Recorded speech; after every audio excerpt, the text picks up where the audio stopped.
savez à qui ça appartient? Camraï, qui était Régis Fercam. C'est bel et bien à Bolloré. Tout le bois du Cameroun est stocké. Et ça appartient à qui? Ça appartient à la France. Maintenant, vous prenez même l'eau que vous buvez là, bientôt. C'est la France qui va vous servir ça, puisque, quand moi, les machins, quand question et tout, ça appartient déjà à la France. Donc, bientôt, Paul Biya a déjà paraphé les accords pour que ça appartienne à Veolia. Veolia, c'est la France. L'électricité que vous avez là, même comme vous avez des coupures tous ces jours-ci, vous savez à qui ça appartient? Toujours, bientôt, ce sera à l'électricité de France, EDF, qui d'ailleurs a déjà commencé à gagner tous les marchés, puisque le projet de Nachtigal a été cédé à EDF pour 30 ans. Pour 30 ans. Et du coup, EDF devient le plus grand producteur d'énergie électrique au Cameroun. Et pour transporter cette électricité, vous savez à qui le marché a été confié par Biya? À Bouygues.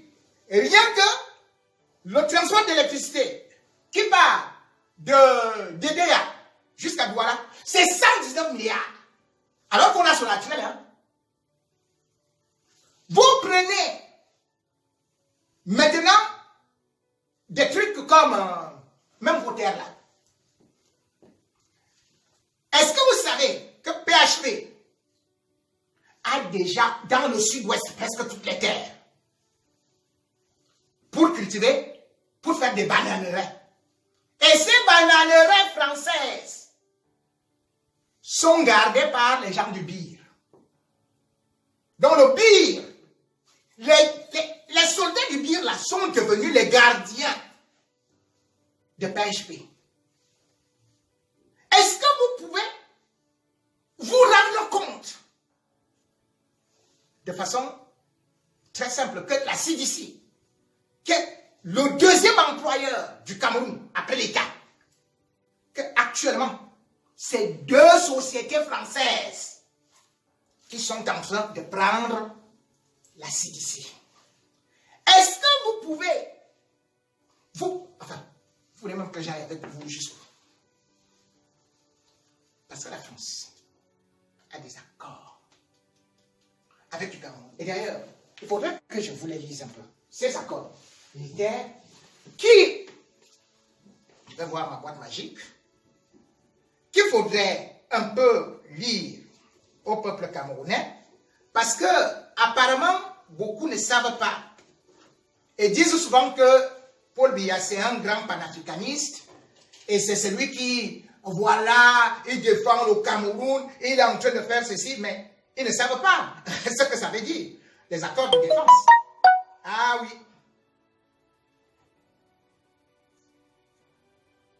Parce que, première des choses, même dans la guerre contre les anglophones,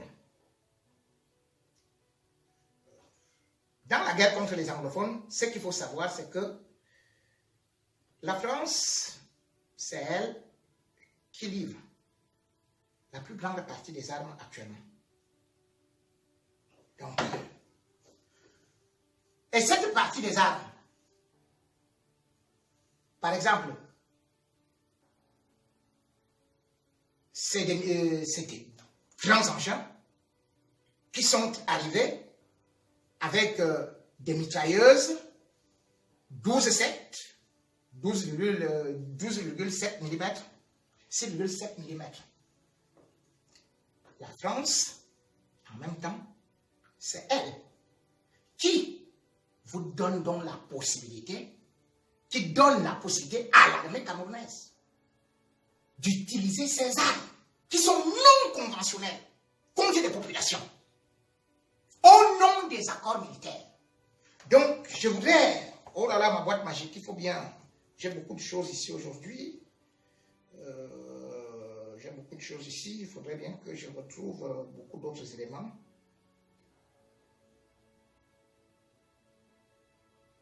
Pour vous lire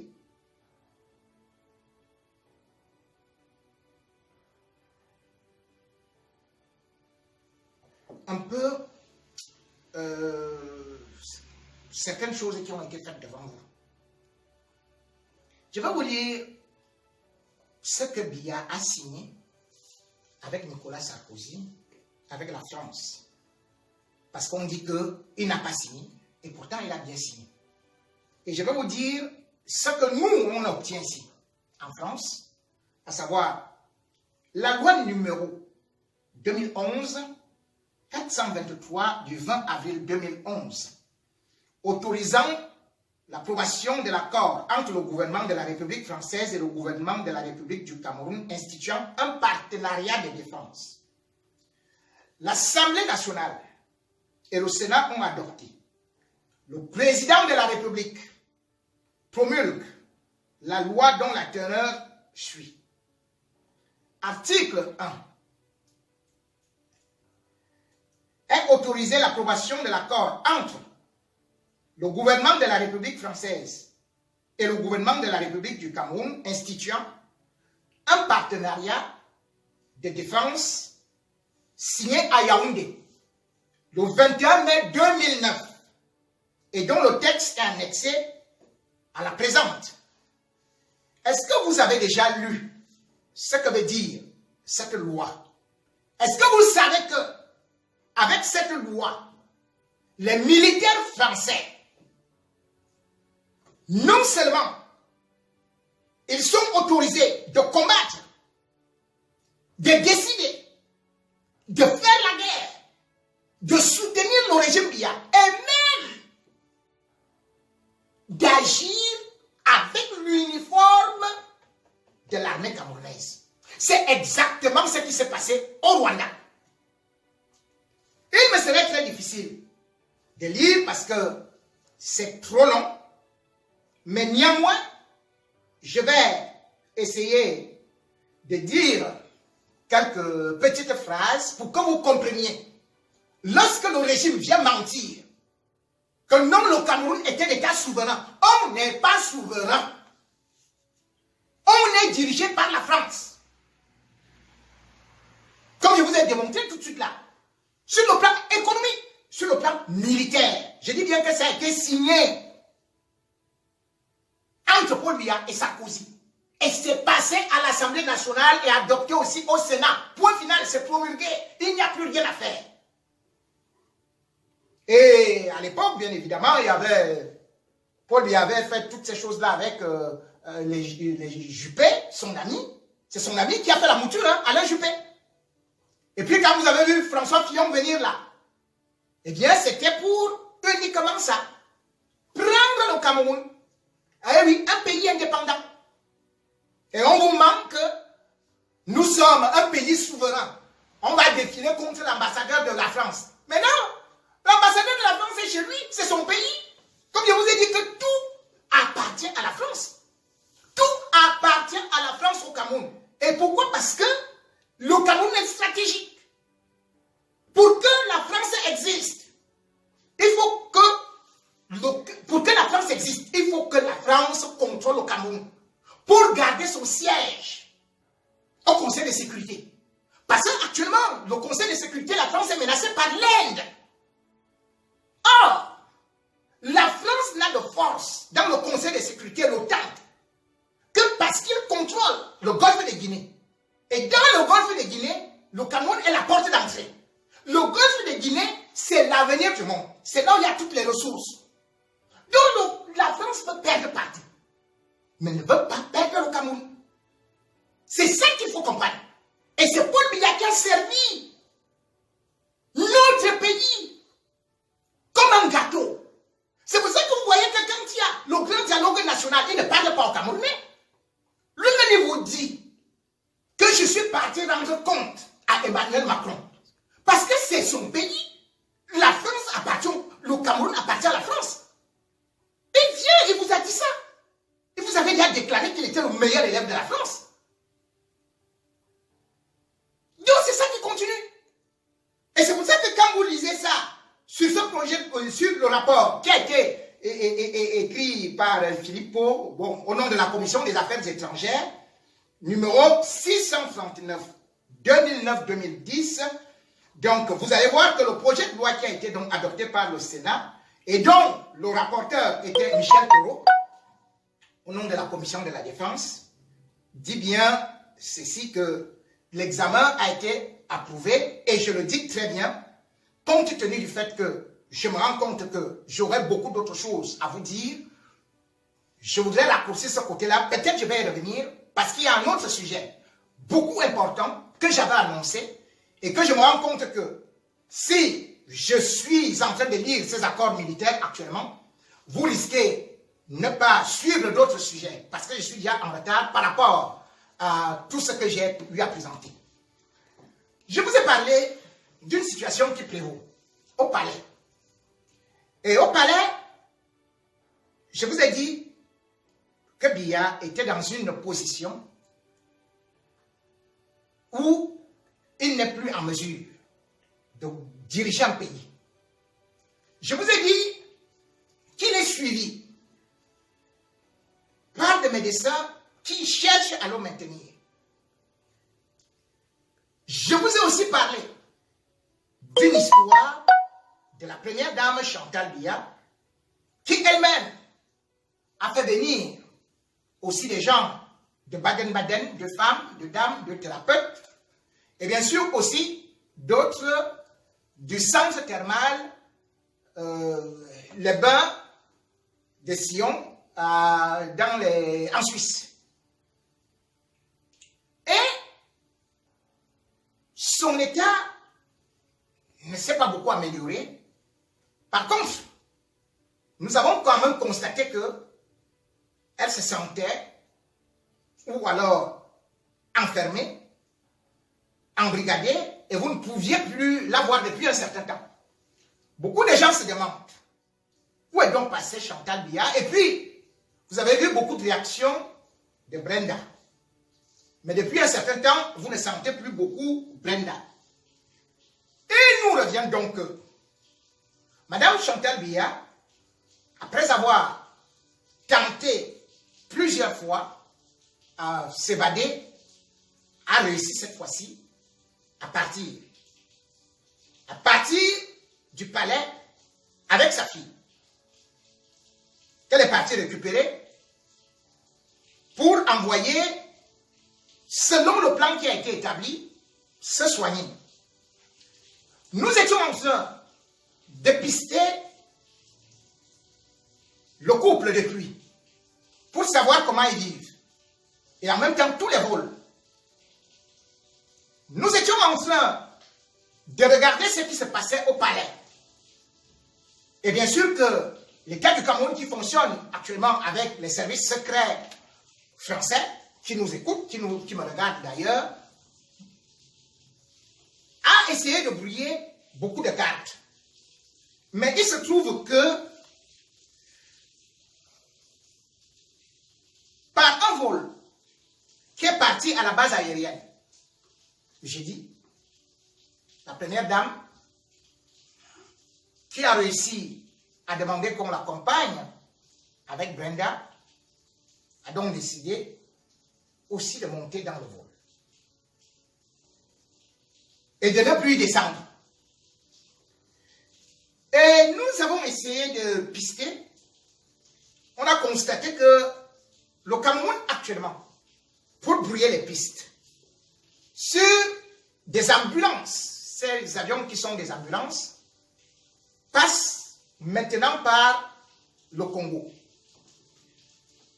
Et il nous est revenu que Faye Air Service, Nuremberg 1262, a bel et bien pris la première dame à bord. Cet avion est passé par Brazzaville.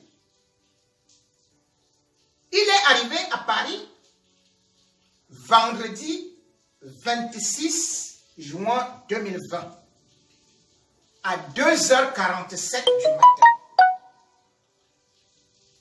Temps universel. Nous sommes donc en train de chercher il faut que la présidence de la République nous dise où ils sont partis, où est partie la première dame. Et actuellement, il y a beaucoup de problèmes au palais. Parce que le premier vol qui devait aller avec la première dame et que Biya a finalement mis le bras de fer lorsqu'il a retrouvé quelques instants de lucidité. C'est un vol que nous avons pisté, que nous avons suivi. C'était le 18 juin 2020. C'était un avion de Luxembourg Air Ambulance LRQ 314D qui finalement a eu à quitter de Brazzaville à 14h21. Pendant le confinement, nous avons suivi des choses qui se sont aussi passées. Et nous disons, il y a quelque chose de grave, de beaucoup plus grave, qui se passe au palais. Parce que on se pose justement des questions aujourd'hui par rapport à ces multiples balais qui sont en train de se passer. Je vais vous prendre un cas qui a eu par rapport à un avion médical qui devait évacuer Biya. Pourquoi ne l'a-t-on pas évacué? Et pourquoi est-ce qu'on a fait tous ces cinémas? Cet avion était arrivé au Cameroun le 24 mars 2020. Et pourtant, vous vous rappelez très bien que l'ambassadeur de la France au Cameroun venait de faire un cinéma comme s'il avait reçu Biya. Cet avion, c'était Swissair Ambulance 71 qui avait décollé de Zurich à 8h03 et avait atterri le mardi 24 mars, bien sûr, 2020, à 14h37, en temps universel. Mais ce qui est un peu plus bizarre, c'est qu'on constate que cet avion est quand même resté au Cameroun pendant 2 jours, à Douala, et qu'il y a eu de grosses manœuvres de la part de la garde présidentielle. Cet avion est parti le jeudi 26 mars 2020 à 1h, 1 minute en temps universel et a atterri à Londres le 26 mars 2020 à 6h58 temps universel. De ce qui nous est revenu de là-bas, c'était un grand dignitaire venant du Cameroun. Et les informations que nous avons reçues de là-bas étaient très alarmantes. On ne sait donc pas ce qui s'est passé et quel dignitaire est parti de la présidence de la République. De la présidence de la République du Cameroun pour venir à Londres. Il est parti de la présidence de la République. Et en même temps, il y a des thèses qu'on ne fait que nous sortir de plus en plus, avec les sosies et tout le reste. Pour l'instant, il y a un Biya au palais. Quel est le dignitaire qui a eu à quitter le palais ce jour-là et à vivre à Londres? Il faut donc que les services secrets ou les politiciens camerounais ou Biya